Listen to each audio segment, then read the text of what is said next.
What was today like for you? Oh, it was fun. It was cool seeing everyone out there just doing what they do. We've been training for two months, so it's just you got one day to prove it, and I think everyone just came out here and had fun. What was the focus for you just coming into the day? I think just not really think too much. I feel like a lot of guys get down in their stance and think too much, well, me included. So just have fun, basically. Were you disappointed you didn't get invited to the combine as much in many games as you started in college football? I wouldn't say disappointed. It would have been cool to go to, but pro day is just as important. So definitely would have been cool to get invited, but I wouldn't say I'm disappointed. No. How'd you feel like you did today? All right. I think I'm not a great tester, I don't think, so I did average. Can't do anything about it now, so. Rondell, you're out of eligibility, but we've got fewer and fewer guys with eligibility entering the draft. More kids are staying in college.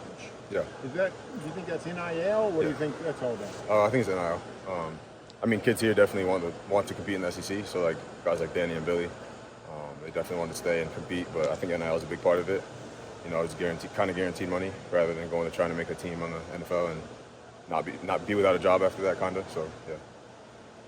Rondell, when you look back at this season, what did it mean to you, and do you think you accomplished everything individually that you thought? It was a great season. Definitely wish it ended differently. Personally, I didn't produce as much as I wanted to, but it's easy to shine a light on yourself and talk down on yourself. But I think I contributed how I should have, and we had a lot of productive guys, a lot of guys in rotation. So it was a fun season, I think, and I loved it. You mentioned those other guys in that room. Spring football starting yesterday. Yeah. How do you feel about the guys that are still around in that defensive end room? What can they do? It's not much drop off from last year, so we're going to have the same depth.